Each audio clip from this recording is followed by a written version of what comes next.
The Launchcast Reboots. The Launchcast Reboots. You're listening to The Launchcast, your favorite podcast on the planet, brought to you by Launchpad 516 Studios with me, your host, George Andriopoulos. We're talking leadership, business, life, and growth right now as the countdown starts. It's like food for your ears. At this time, I'm going to ask that you fasten your seatbelts. Launch sequence. Launch sequence activated. Launch sequence activated. 5, 4, 3, 2, 1. Woo!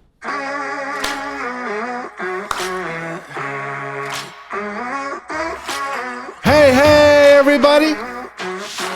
Welcome to the Launchcast. Episode 306. Put a sock in it. It's the Launchcast Reboots coming back for season 3. Woo! I'm feeling good today. I got the goosebumps. I got a long sleeve shirt on because it's cold on. It's November. It's the Launch Dad himself, George Andriopoulos, bringing you your favorite podcast on the planet. Leadership, business, life, growth right now as the beat drops.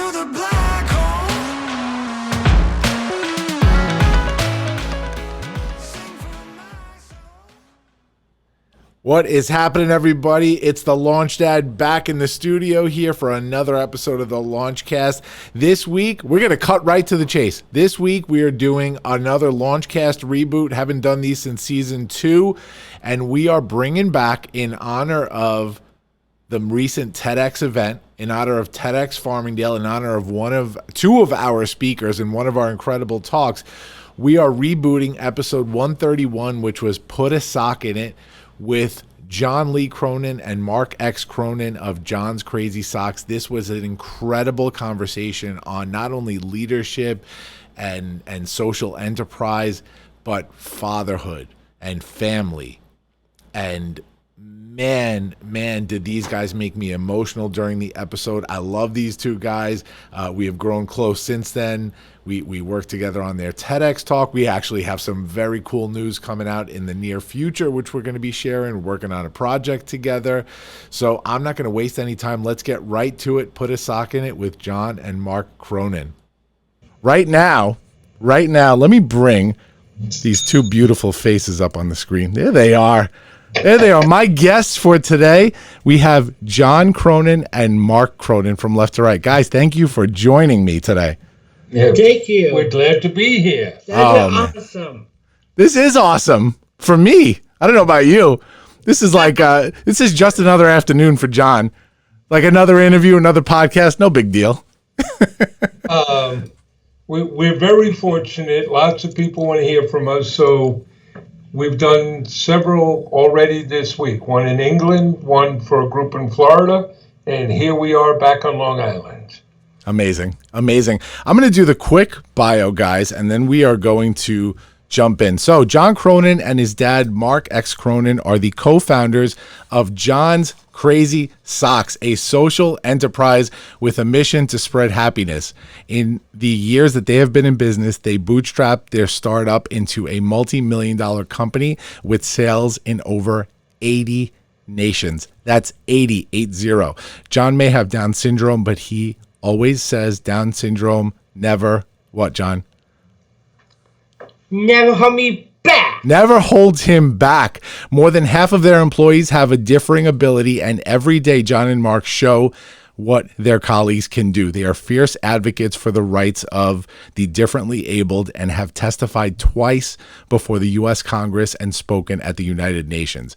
John and Mark are winners of the EY Entrepreneur of the Year and the Monsignor Thomas J. Hartman Humanitarian of the Year Award. They are members of the U.S. State Department Speakers Bureau, and they have addressed audiences across the United States, Canada, and Mexico, speaking before social service agencies, fundraisers, universities, and corporations. I have 2 more pages of bio, but that covers more than most people can accomplish in a lifetime. I want to mention that I was introduced to you guys by our friend Dave Thompson. It sounds like Autism and Spectrum Foundations.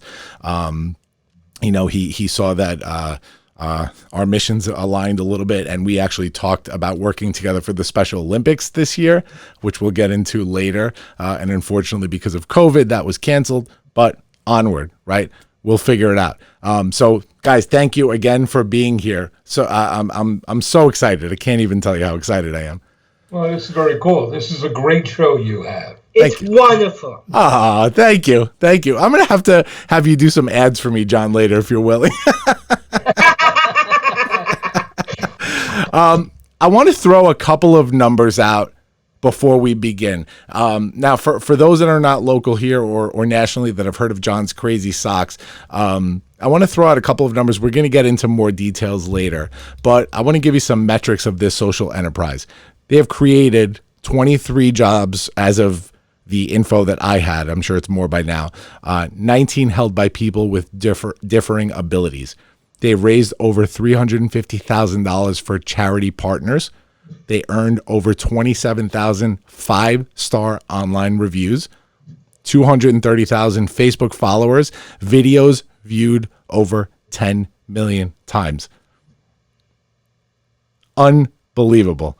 When I saw these numbers, guys, what I do for a living besides the Launchcast, besides my charitable stuff, is I'm a consultant. I own a management consulting firm. And so business is my life. And just seeing these numbers for a business that's a social enterprise that has the mission that you guys do, it blows my mind. It really does. It's unbelievable. I want to start with John, and we're going to start this interview as we start every single interview. John Cronin, are you a leader? Yes, I am. I am a leader. I am a company. My title is Chief Having Officer.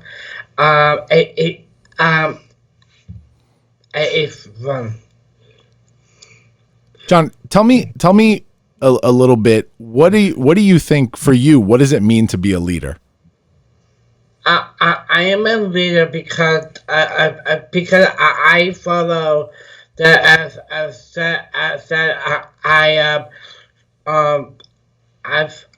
I'm leader that I'm. When you show people what's possible, right? Right. I'm sorry. I'm making people showing possible, and I make customers very happy. Yeah, you do. And I am so fortunate. I'm working with my employees and different disabilities. And you're a role model, right? I am a role model because I am representing for Down syndrome. Yes, you are. Yes, you are. Absolutely. Mark, I watched yesterday and briefly, and my kids and I are going to catch up with your happiness show at some point this weekend. But we watched yesterday the live that you guys had yesterday on Facebook, and you said something really important. You actually shouted out that you were going to do this interview, which my kids were so excited to hear. You said that in the spreading happiness show yesterday, you said John is a leader because he stands up, he shows what people can do, he supports people, and he shows a way forward. How important is it to the mission of what John's Crazy Socks does to show a way forward for people with differing abilities? Well, that's really the essence of what we're doing. It is very important for us to create jobs and hire people with differing abilities, but that's not enough. We want to show the world. And that works in a couple of different ways. One is to show other people, look what folks like John can do. Look what our colleagues on the autism spectrum can accomplish. And that's showing businesses and government leaders, look what's possible. The other way is to show individuals about possibilities for them. So we have school tours, we host work groups. Right. That's we do a lot of speaking engagements, but we spend a lot of time meeting with schools and programs so we can talk to people with different abilities to say, yes, you can, that there are things possible. And that's essential to us. Yeah, that's amazing. John, you have a pretty big family, right? I do. I had the best family. The best family. You have 2 brothers, Patrick and Jamie, right? Yes. And mom and dad? Jamie, my brother. Jamie is my middle brother. Uh-huh. Patrick is my oldest brothers. Did you want to say anything else? You want to add anybody? Yes. Go ahead. And I want to put to my brother, my brother Patrick, fiance Emily. Right. Uh-huh. So she'll be joining the family. Yeah, that could be fun. You're excited about that. I'm really excited, and I want one.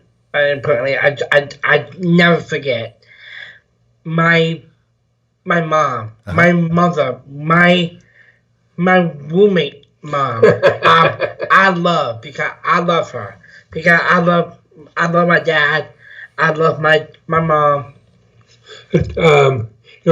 George, I'll share something with you, which is part of our experience. So we started this back in December of 2016. What day did we open, pal? We started December 9, 2016. And we went the lean startup route, right? John had the idea. We said, let's go test it. We bootstrapped it. We put up a website. We got some inventory. The only marketing we did was to make some Facebook videos. And who was in those videos? I am. And we were very fortunate. In that first month, really 2 weeks, we got 452 orders. So we learned a few things, right? We learned, 1, people want to buy socks. 2, about socks to me. Right. And they're related to me. They related to you. They liked the fact that we had pledged 5% of our earnings to the Special Olympics. They liked the personal touch. But the one thing that surprised us, we just didn't expect, was we heard right away from people who spoke about John being an inspiration, that John really mattered to them. And we're still having trouble sometimes wrapping our mind around it, because to me, John's just John. Absolutely. Right? But we need more faces and examples of people with Down syndrome or people with different abilities who are stepping out as entrepreneurs, stepping out as leaders, and showing, hey, look what's possible. So that, I'd like to believe every time John is in front of an audience, like you're making possible with your show, that it helps change people's minds about what's possible. And that's what we're trying to do here, John. So you understand the point of this show, right? Is we talk about one thing, and that's unconventional journeys to leadership.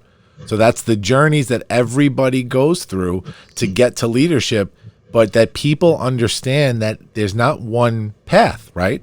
It's not like a formula, like you do A, B, and C, and then you're a leader. Everybody does something different to get to leadership. So when we have different leaders on every week that talk about the struggles, they talk about the bad times and the good times and how they got to where they are today, my hope is that somebody in the audience is listening and hears and goes, oh, I went through that. Maybe I can be a leader.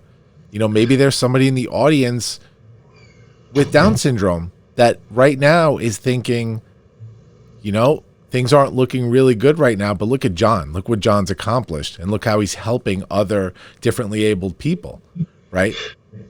Well, I think that's important.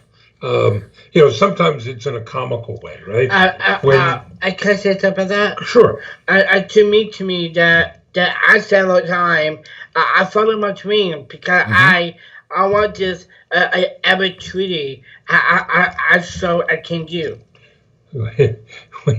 You do, buddy. Yes. You do. You absolutely do. I'll Absolutely. share kind of a comical moment on that.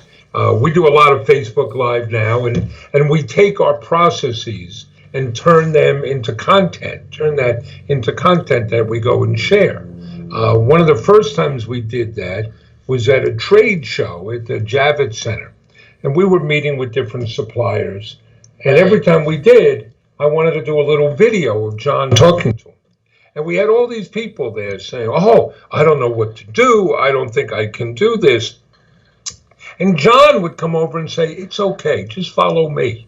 And I think that's a lot of it, John shows what he can do, and it empowers people.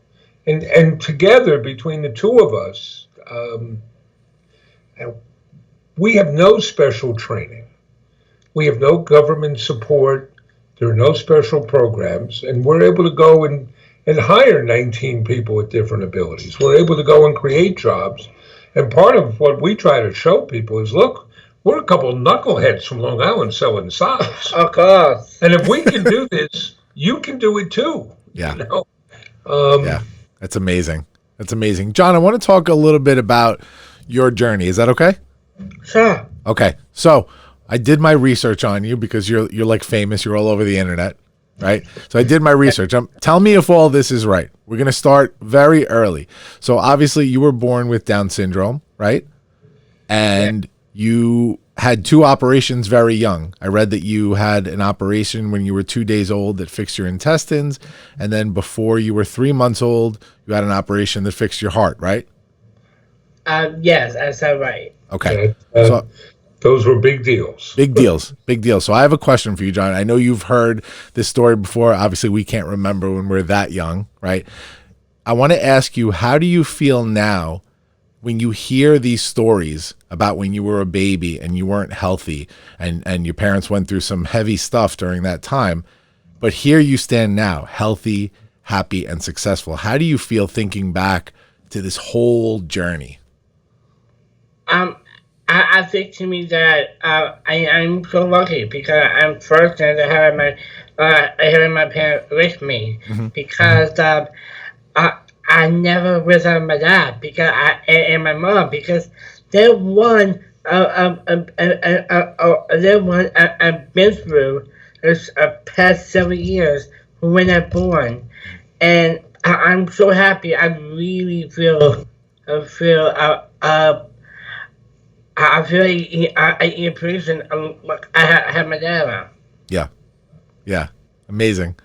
And so as you grew up, right, you went to, I read that you went to preschool at the Association for Children with Down Syndrome, and then you went to Huntington schools after that. So I grew up in Farmingdale, right near you. Right.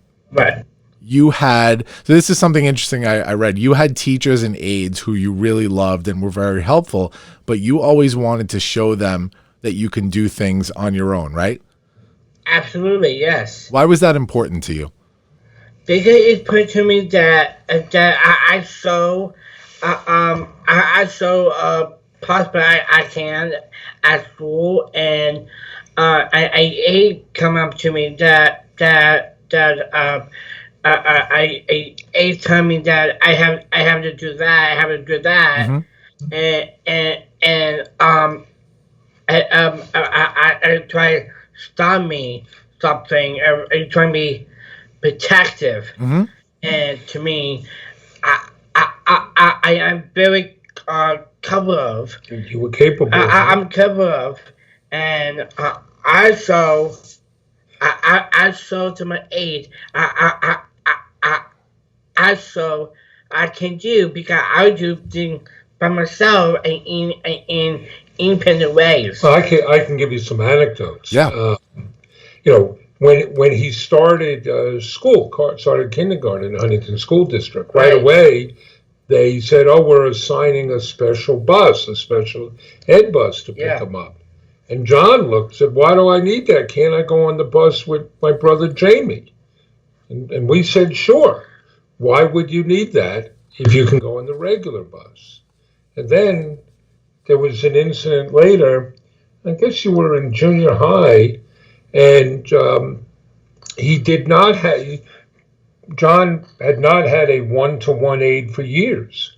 And all of a sudden, they assigned him an aide and said, oh, you need an aide to get you to go from one class to another. And John was beside himself because I can do that. Why do I need somebody else, right? Right. I can talk about it from a parent's point of view. Yeah. I think a main job of us as parents is to promote the independence of our children. And that, we have 3 sons. That's John, it's our 2 older boys. And some of that means sometimes you got to let them fail. Sometimes they're going to fall down. But that's how you learn, George. That's how we learn. Yep. We did have one incident which was kind of comical. Prior to this, I had an office, worked in Huntington Village, and John would take the bus there after school, and he worked in the office, and he would do shredding for us, and you handled all the mail, and he'd run errands for us from time to time in town. And I get a call one day from the head of special education in Huntington School District, saying, Mark, you're not going to believe this, but I just got off the phone with a parent who was very upset because they saw John walking around town by himself. And they called the schools to say someone has to talk to that boy's parents because he has to be protected. Now, fortunately, we were on the same page. And Linda Roth, was the head of special ed, told the parent, you've got it wrong. This is exactly what we're trying to do. We want people to go and be independent. We want them to go and find their way. Right, buddy? Absolutely, because I love it. So let me ask you, John, because this is something I wanted to get into. I had a note here about you taking the big bus to school like everybody else, and I figured that was your decision, right? As I did my research on you, and I'm getting to know you now. One question I have is, do you feel like you wanted to lead other kids with different abilities when you were younger? Was that important to you? Were you a leader in your class? Yes, I was. How were you a leader? I lived in class because I showed my teachers and my classmates. I work very hard, and I get this done. You used to like to show people how to do things. Yes. And one thing you've always done, you've always helped out other people. I do. I like help. One insight I want to share that in junior high, I had a friendship club. Right. A friendship club, like we're talking to friends, talk to a class, and meet up and playing games of that. It's I'd be like social. Right. There was also the time in summer school when you decided to organize a talent show, right? I did. You want to share what you did there? Yes. Yeah. What did you do? I do summer school. I work on a talent show. I want to meet the principal, a bit of as, and I want to run a talent show, and you went to him and you said, "I have a plan. This is what I want to do." He had a plan, and you're going back and forth. And they called me like a week later, and you'd already gone through several meetings, to say, "Hey, Mark, we think it's great that you put John up to this." And I had no idea what they were talking about. Because John went and did this on his own, right? I did. You went and organized it. The one comment I'd make, George, is, you asked John about leading people with different abilities. I don't think you ever spoke that way. It was just, these were my classmates. Yeah. These are the people I'm dealing with. And it's part of what makes John an entrepreneur. is he doesn't ask permission. He'll figure out and go and do things. And sometimes it's comical. There was a time in high school where you showed up and you went to the principal's office and said, I want to meet with the principal. And the people in the office said, well, the principal's busy. Can we pass a message? And John said, no, I want to talk to the principal. And so they made an appointment, which was their first mistake. They should have said, get the heck out of here. But they made an appointment, went up to the classroom, and he told the teachers, I'm meeting with the principal at this time. And they said, what's it about? And he said, it's between me and the principal. So then he goes down to the appointment, and what did he want to meet with about? Well, he wanted to be able to use the school auditorium for a birthday party for himself. And the principal should have kicked him out on his butt, but said, well, you should talk to the student council about that. But he wasn't going to, it's just, I can do this. Yeah. And that's part of, like, how we got started with this business is if you have a disability, you can stay in the school system until you turn 21. Right. And that's sometimes known as the 21-year-old cliff. Because when you're in school, you're getting educated, and all the programs are in one place, and everything's right there.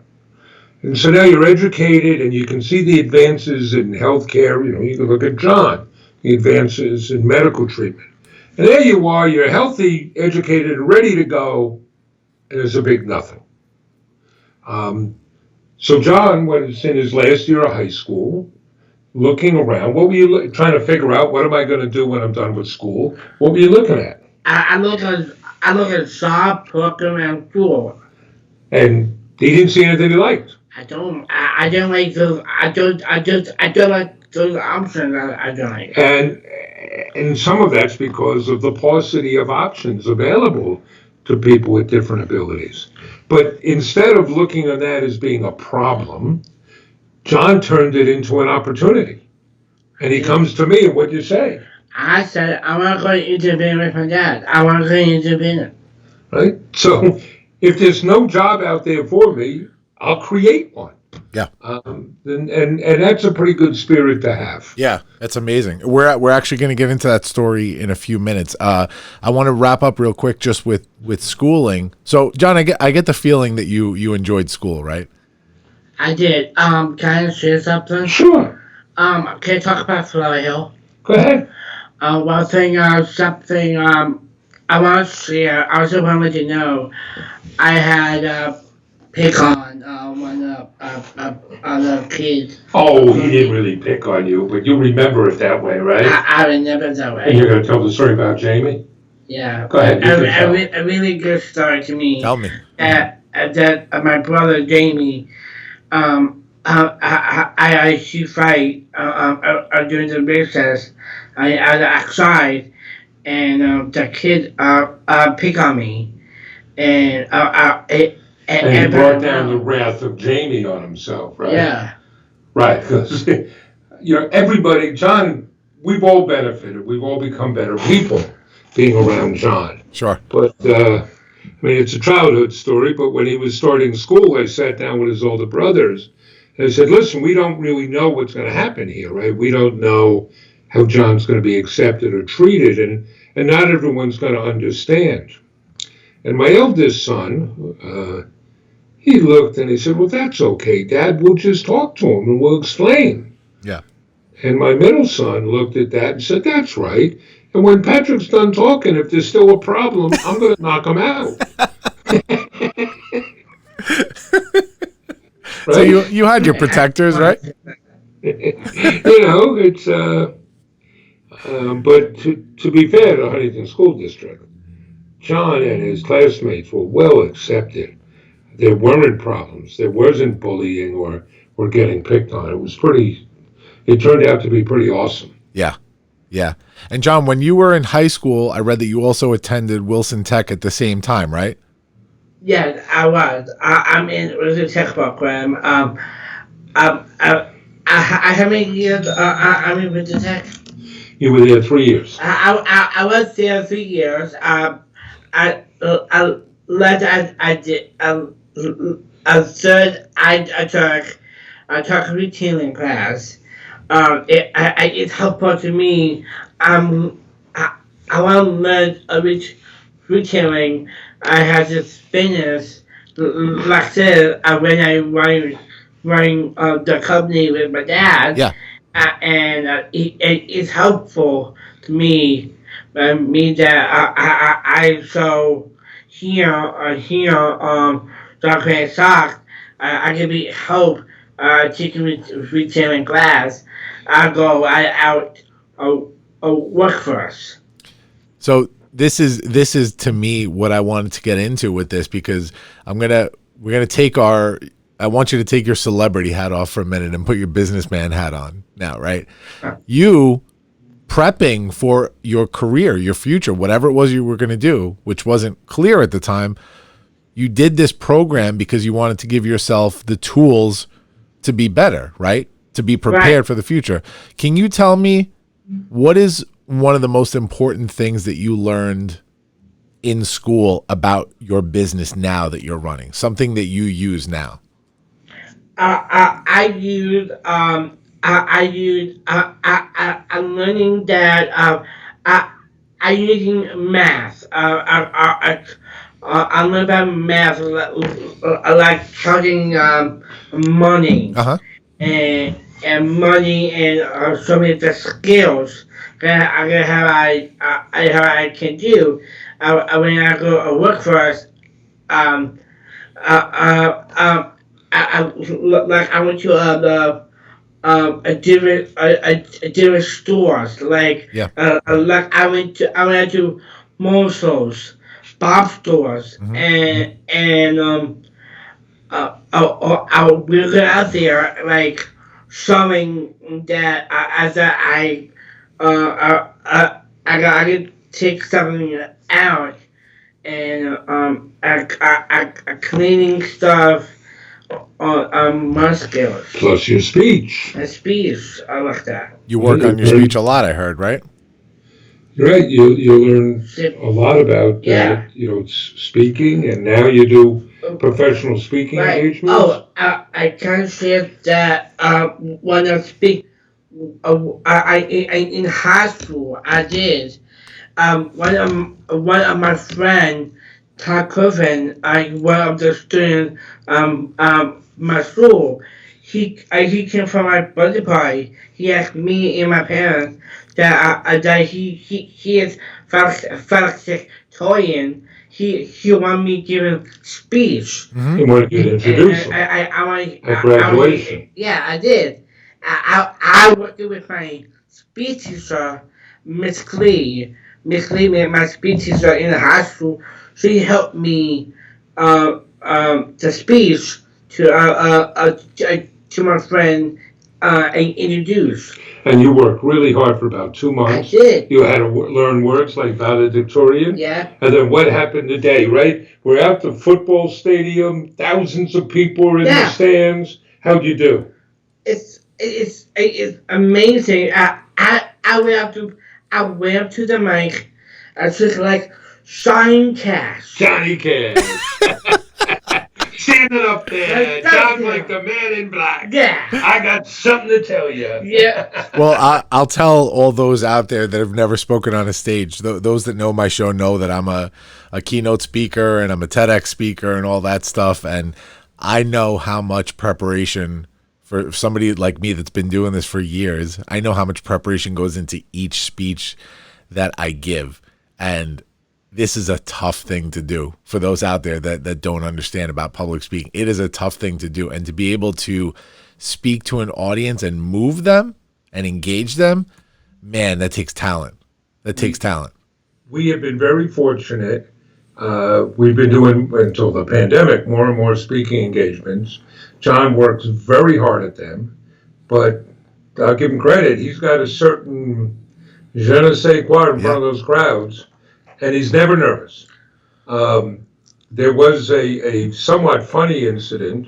John was invited by the New York Knicks to introduce the Knicks before a game, December of 18. And So December 19th. But this is all great. We show up. We're on the court before the game. I was excited. I got to meet one of my childhood heroes, Walt Frazier. But the different announcers are talking to John, and Al Trotwig pulls John aside to try to give him some advice on how not to get nervous and how not to get stressed out. And I didn't have the heart to tell him, like, John never gets nervous. And sure enough, there he is, and standing at center court with 22,000 people. I really there, and I'm incredible. I must say about that. What was the line? You're next. Yes. Oh my gosh! I wish I could have seen that. Is that on video somewhere? Yeah. I have it in my phone. Okay. I think we shared it on our YouTube. All right, I'll check it out. But there've been other ones. Like, we've been very fortunate with multiple TV appearances, and one of the first ones we had was on Fox and Friends. And they had called up, and we didn't even find out till Saturday afternoon we're going to be on. We had been traveling for 3 days, and they said, show up at 6 a.m. on Sunday morning. So we do. And John, and while we're waiting to go on, John's a little sleepy-headed, so he's he's half asleep in a chair. Yeah. And the various hosts are coming by, and a producer or two, I can see they're now looking and they're getting a little nervous. Did we make a mistake, booking this kid? And I look at him and say, don't worry. And now it's time to go on. And John lights up like a beacon. And they liked him so much, he's been back on 6 other times. Oh, yeah, I did. That's awesome. That's awesome. We went to a Knick game, by the way. I took my son. My son and I are big time Bulls fans, but my dad was always a Knicks fan, so I always liked the Knicks as well. And my dad saw them win the championship in '69. Willis Reed limping out, the whole deal, right? And we went to go see the Bulls. We had pretty good tickets, and we went really early to see the game. And as soon as they let us in, we get off of the escalator and walk in, and who's standing right there? Walt Frazier. There you go. And I was like, oh my God, can I get a picture with my son? And my son had no clue who he was, but I said it to my dad. My dad's like, oh my God. So I want to ask you, John, one more quick question before we move on to Dad for a minute. I know how big of a supporter and an athlete and everything you are with the Special Olympics, right? Yes. Yeah. So I know your brothers played sports. And you've talked about them quite a bit during this. Did they inspire you to get into that? Yeah. My brother inspired me that because my brother played football, and I want to play sports, and I started 2001 when I was 5 years old. Right, but you wanted to be like them. You'd say that a lot, right? Right. I just tried to be my brother. Yeah. And you played in the Special Olympics, you played soccer, basketball, floor hockey, track, bowling, and snowshoe, right? Yes. So have you ever medaled in the Olympics? Is that how that works? Yeah. Right now I have 1,000 medals. Well, I don't know about 1,000, but he's got a lot of medals. The way they do it, Special Olympics is real competition. But every race, they have medals. Yeah. So every race, you get a gold, silver, bronze medal, and then there are ribbons for the others. So there's real competition. You don't all get the same thing, but if there are 5 heats for the 100-meter, then there are 5 sets of medals. Yeah. But John has competed in local events, and you've gone to the state games. Yeah. Quite a number of years now for snowshoe, but you went 1 year for soccer, 1 year for basketball, twice for track. Yeah. Plus, you're on the Athletes Congress, right? Yeah. Unbelievable. And the biggest thing you do. Oh, yeah. What's that? Polar plunge. The polar plunge. He's been doing that for, I think, 6 years now. Amazing. Fabrizio, our mailbag has been blowing up lately with questions about the Launchcast and our beautiful studios here and how we produce this whole thing. What do you think? You think it's time that we give them the secret? Yeah, I think so. Hit me with some dreamy stuff. Good. Guys, it's time to tell you that the Launchcast, your favorite podcast on the planet, is now produced by Launchpad 516 Studios. What is Launchpad 516 Studios, you ask? Well, I'm going to tell you. It is our brand new podcast production company operating right here at Launchpad 516. Who am I talking to right now? I am talking to people with an existing podcast. I am talking to people with an idea for a podcast. I am talking to anybody that has an important message to get out there, and they want to do it on the biggest platform on the planet, podcasting. Guys, hit me up with all of your questions. I'm going to fill you in a little bit right now on how we do this. So, podcast production from us means we are doing everything from the admin side of producing your show to filming, recording, and editing to post-production to monetization of your show. Fabrizio, they like that. Monetization. That means you get to make money on your hobby and turn this into a potential career. We are bringing on a ton of shows under the Launchpad 516 Studios banner, and I am so excited to get this thing started. Contact me at Launchpad CEO on Instagram, Facebook, or hit us up on the email, media@launchpad516.com. You are not going to want to miss this opportunity, guys. This is going to be big. Amazing.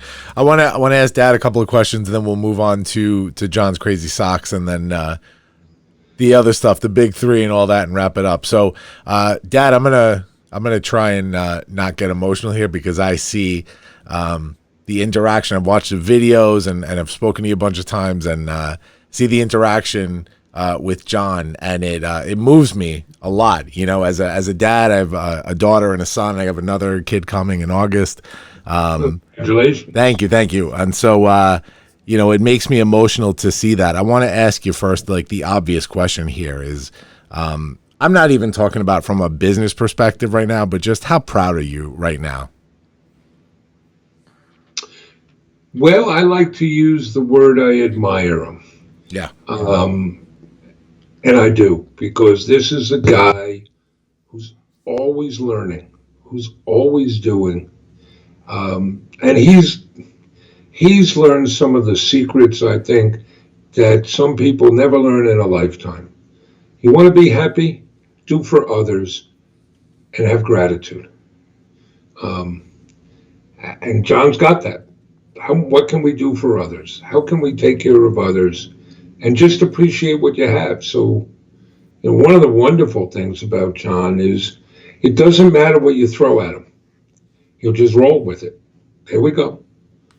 But I say admire because I'm just wary that if I say I'm proud, that somehow that means I had something to do with it.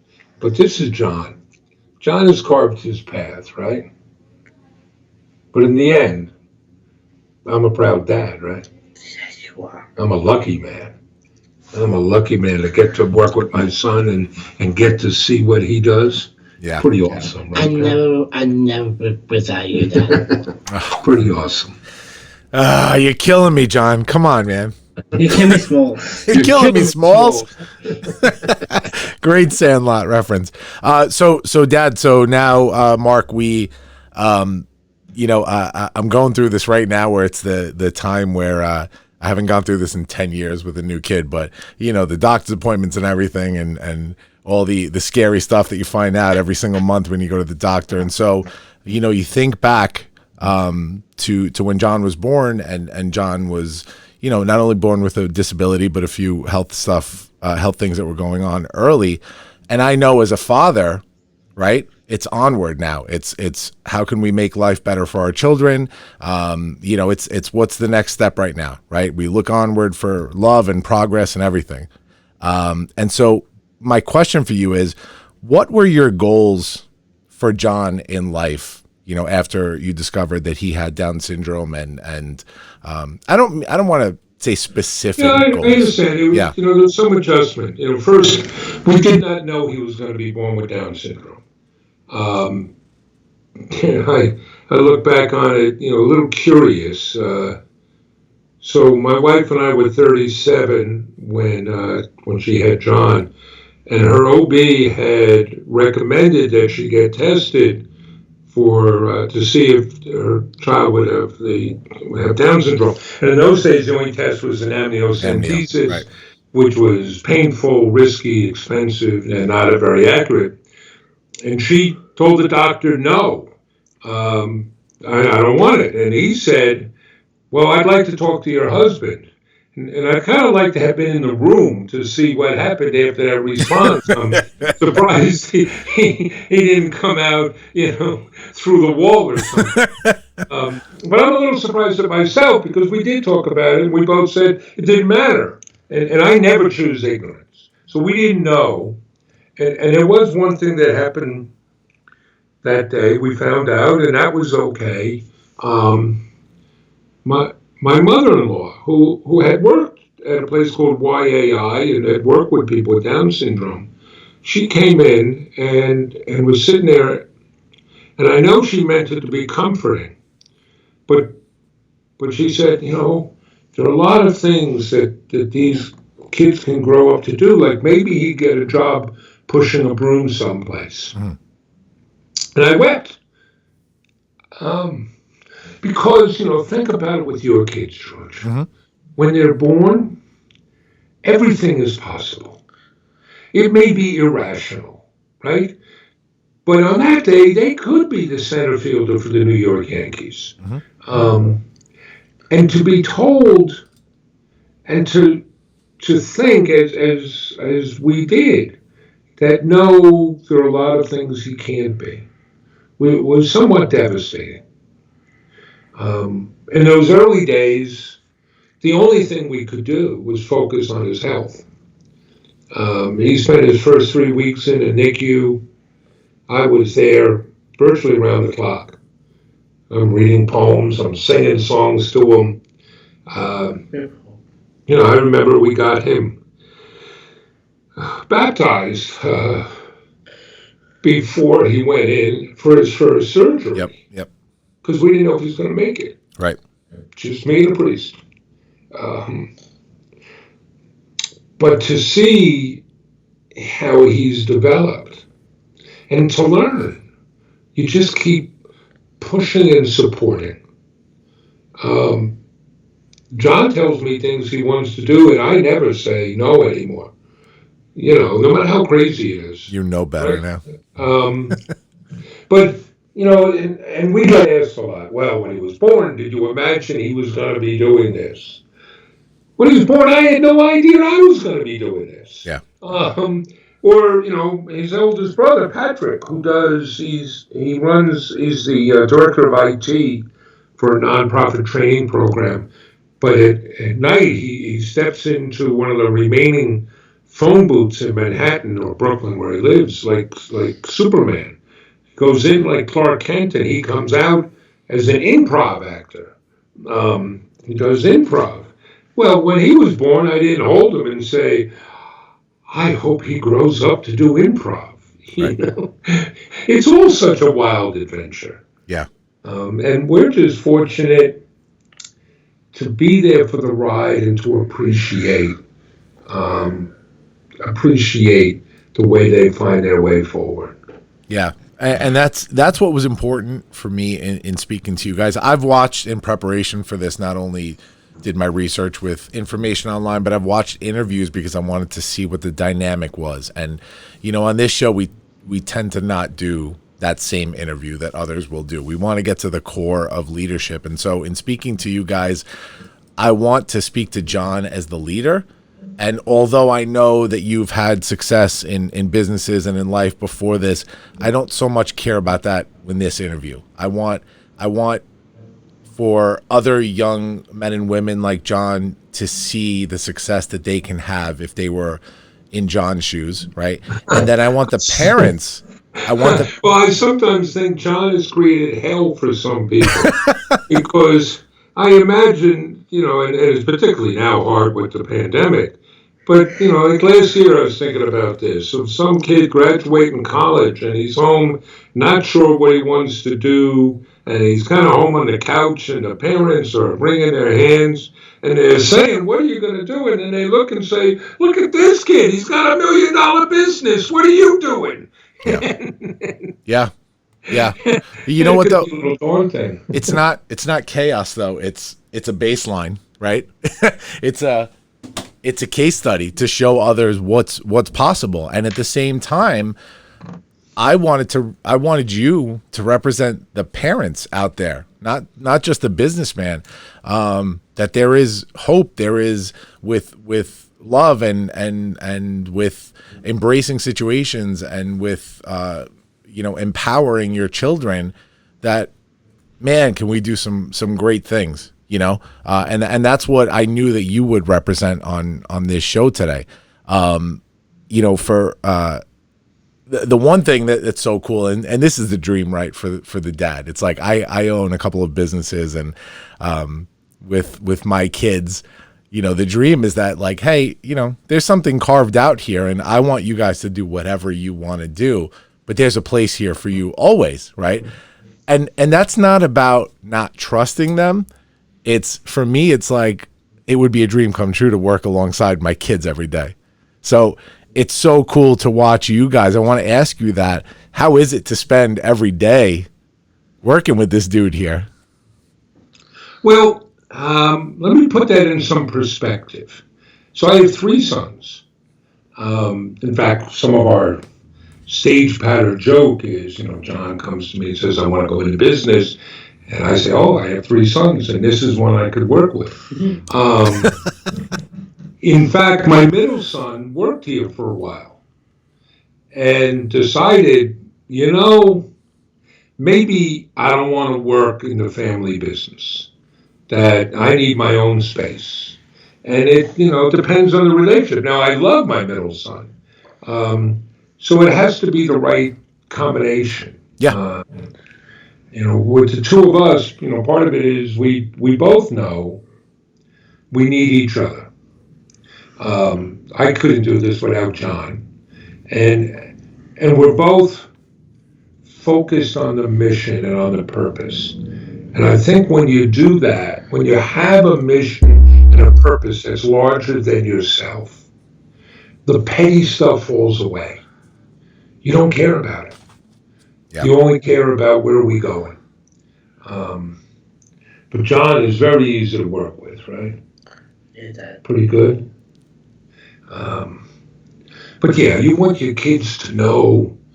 You want them to know what they do matters. Yeah.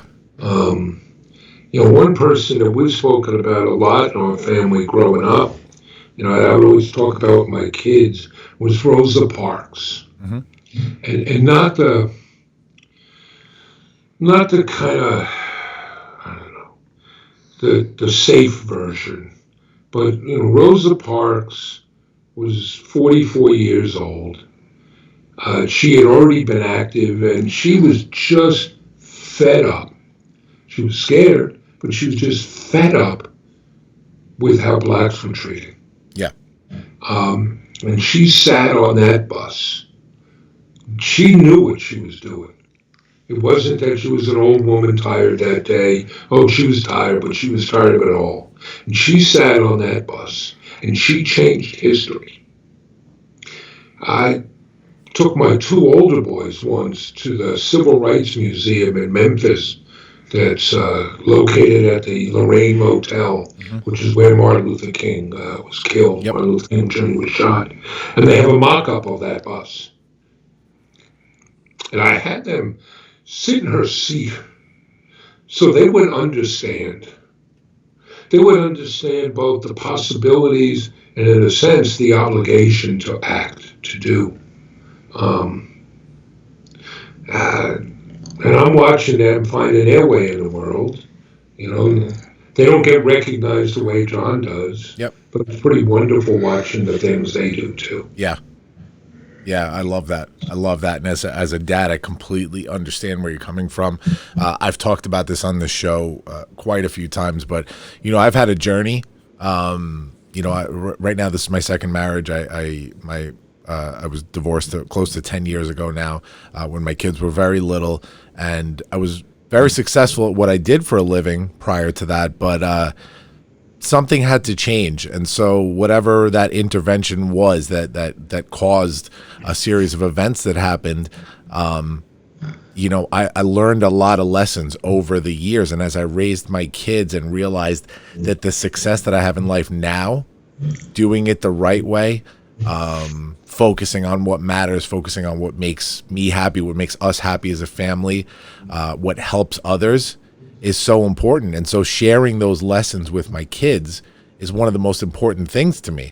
I talk about my failures. I talk about that's right. mistakes. Let them see the struggles. Let them see the choices, and how you have to align your life with what matters. Yeah. You wind up in trouble when this matters, but you're going in a different direction. Yeah. And they're not too young. I remember, our particular position in, this would have been on the eve of the U.S. invasion of Iraq, the second time. Mm-hmm. And you may remember, this was not many months after September 11th. Yep. And the country was all gung-ho. But I was looking at this saying, geez, we're going after the wrong place. It's not about a military victory. It's about what's going to happen afterwards. This is going to be a quagmire. This is going to be bad. Yeah. And we went down to Washington, D.C. for a protest, a rally on the mall. And we brought the kids. They were little. We brought the kids. And it was a bitterly cold January day. It was below 10 degrees. And we're standing out there. I remember looking at the White House thinking, I knew enough. This was already decided. It didn't matter how many people were standing out there in the cold, but you had to do it anyway. Yeah. And my kids had to see that. They had to see that this mattered, and it wasn't, oh, you have to believe this particular thing. But they needed to see how you act and what you do, because we can preach all we want, but, they see what we do. Absolutely. Yeah. And part of that is also, you can never use your kids as an excuse. I would leave this job except I have kids. I would do this except I have kids. Yeah. Well, what's that said? But this parenting thing, right? You know it. Yeah. It's incredibly humbling. Yeah. There's so much we want to do for our kids. And in the end, they got to find their own way. Yes. Yes, absolutely. And find his way he did, young John, right? Well, he has, right? Yeah. He's the trail, right, buddy? Yeah, I do. Right? Yeah, you do. Having fun? Yes. So let me talk for a minute let's talk about the business for a minute, and then we're going to jump into the big three. And so we talked about, the timeline and the series of events after John wrapped up school.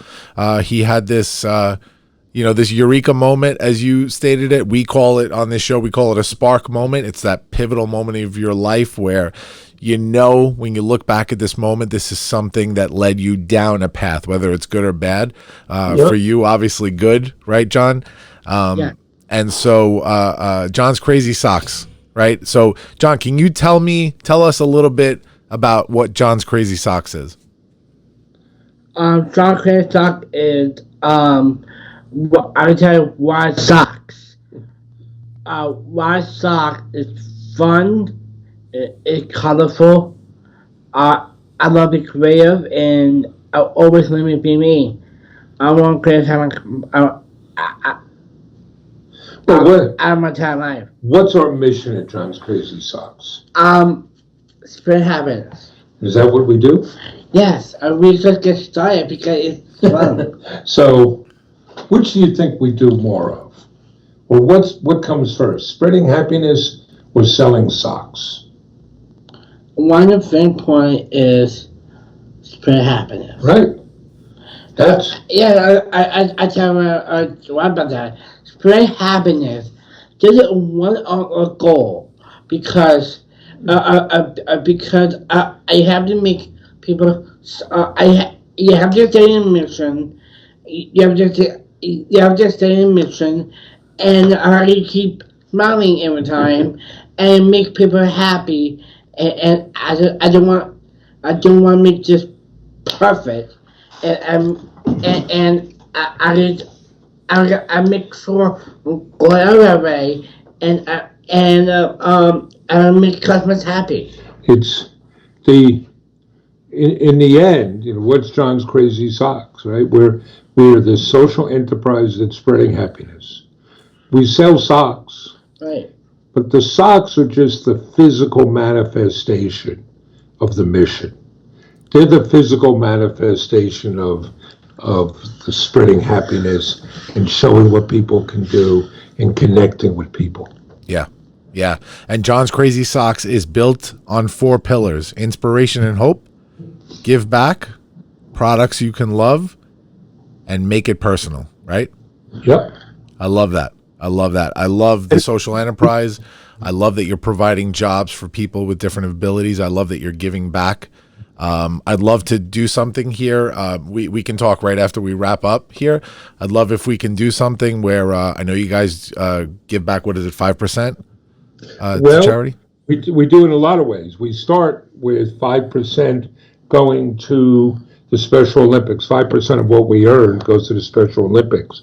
But we have a whole series of products that raise money for charity partners. So the first one was what? What were our first awareness socks? Down syndrome awareness. Down syndrome awareness socks, which John designed. And they celebrate people with Down syndrome. They let us share and recognize them, as well as they raise money, in that case for the National Down Syndrome Society and John's Old Preschool, the Association for Children with Down Syndrome. We just introduced a little over a month ago, healthcare superhero socks. Yep. And what could we do during the pandemic? Well, one of the things we could do is we could recognize the people, the frontline healthcare workers. Right. So we made socks to celebrate them. They raise money for relief funds for COVID-19 healthcare workers. Half of the money goes to Good Samaritan Hospital, and half of the money goes to the American Nurses Association. So there's lots of different ways of giving back, right? We have a $5,000 Autism Can Do scholarship that we're in the midst of making the selections on right now. It's all premised on the notion that it's not enough to just sell stuff, that you got to give back. Yeah. Got to connect, and it's not what I used to call, and this is a little unfair, the Jane Fonda syndrome. Mm-hmm. You can't wait until you get rich and famous and then decide to develop a conscience. Yeah. It's got to be baked into everything you do. Part of your DNA, right? Yeah. I love that. And that is, guys, check that out at johnscrazysocks.com. We'll put a link in the show notes, and if they're running any kind of special or something, we'll also link that into the show notes as well. John, you ready for the big 3? Yeah. Here we go. It's the big 3. The big 3 is your top 3. John, I'm going to give you a couple of topics. I'm going to give you a few topics, and you're going to give me your top 3 for each one. Ready? All right. Okay, ready. First one's a good one. Give me your top 3 favorite things about working with your dad. I love working with my dad because he's my roommate and he's my part of my he's my roommate, my partner, my buddy. Well, what are 3 different things If there are three things that you like about working with me. Three things I like working with my dad. I love working with my dad. It is so much fun. I have this been with my dad, and I love I love my dad. What things do you like doing together in the business? Together? Yeah. What things do you like doing together? We like to home deliveries. You like doing home deliveries, okay? I like about podcasts. You like doing interviews and things, right? And I like about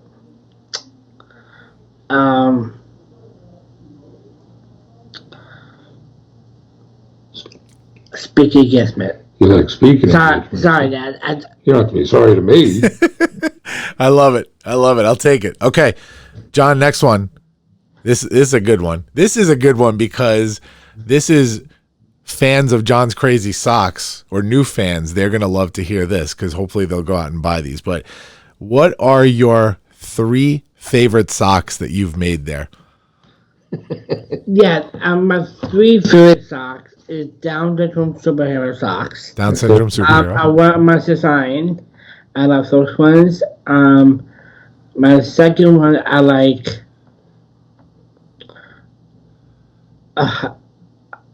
It's Saturday. Go ahead, you can share. Tell them. What ones you wear every Saturday? Poop emoji socks. Poop emoji socks. Socks. Yes. Poop emoji socks. I love it. And what other ones do you like? Something. A plastic sock. I never wear it at work. I don't wear underwear. I don't wear underwear. You wear those. Actually, George, I'm surprised he gave you an answer because he never likes picking favorites. And he's always wearing different ones. I love it. Okay, John, this is a little bit of a tough one. Can you name 3? It doesn't have to be your 3 favorite. Just 3 things, 3 important things that you've accomplished in your life. Like accomplishments in your life, big accomplishments. What achievements do you think you've had? My goal, like I was speaking, like. Well, things that you've already done.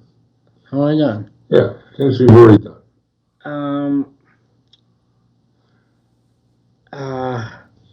Were there awards that you've won or things that you've done that have made you really happy? Yeah, I'm so happy. I won. I like that. EY. You like the EY Entrepreneur of the Year? Yeah, I like that one. That's a pretty good one. That's a good one. And I like. Oh, I know. One. I like that proclamations. What? A really big certificate. Certificate? The proclamations. You've received a lot of proclamations from elected officials. Those are cool. Do you like getting those? I like those. Something I like. What? Testifying. You like testifying before Congress? Yeah, I love testifying because it's fun. I want to go down to DC. You like all that? Because it's fun because I stand up right because I go representing down this room and representing my business and the big thing is to my police and my and doing disability. George, I can tell you that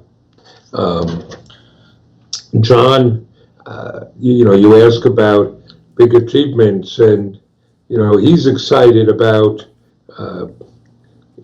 winning a race in the Special Olympics, which is awesome. Yeah. And a lot of the stuff that impresses people, John likes, but he just takes it as it is. Yeah.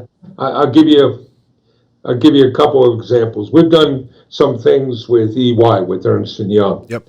And they asked us to speak at a townwide meeting they were having last December, about 3,500 people in this meeting hall. Yep. And we're waiting to go on, and Carmine DeCibio, who is the CEO, worldwide CEO for Ernst & Young, comes in. Now, we've met him before. He knows John. He knows us. But you could see, this is the CEO of a company with 250,000 employees. Yeah. He comes walking in, and you could see everybody is kind of kowtowing to him. And then there's John. Hey, Carmine, how are you? He's just another guy. I love it. And some of it's because of that. John has a perspective on things that in the end is very human. And it's enlightening for the rest of us. I know it, I know I keep learning from it. Plus, we get opportunities here. We're so fortunate for them, but it creates responsibilities. So I'll share an anecdote with you. Yeah. We're down in D.C. We're testifying that day before the House Small Business Committee on employing people with different abilities. And we get a phone call here in the office from a customer in Houston who says, my mom works on Capitol Hill, and I see Mark and John are there. Do you think it would be possible for my mother to meet them? Well, give us the information. We'll get it down to them, and they'll see if we can do it. Who is Mom? Mom is Nancy Pelosi. So we now have a meeting with Nancy Pelosi, and you are meeting with a powerful person. It's just in the whole way everything is set up. Yeah. And we come in, and what people forget is she's a grandmother. Yeah. She's loving John. She's very sweet. She's bringing out photos of socks that she gave to former President Bush, George H.W. Bush, because John had become sock buddies with the former president and had also given and, in fact, exchanged socks with them. Yeah. So that's all very nice. And who wouldn't like that? It is very special, and we get the photographs. But, Ms. Pelosi, we're here to talk about repealing Section 14C of the Fair Labor Act of 1938 because it allows people with a disability to be paid less than minimum wage, and there are 400,000 people in this country today being paid as little as 5 cents an hour. And so we're glad we got to meet you and talk about these socks, but we got to talk about changing that law. Yeah. And those are the opportunities we get, but you can see how it then becomes an obligation. It's amazing. It's amazing. It's amazing. Guys, I want to thank you for this. I know this got heavy at times. This is something that I really wanted to dive in today.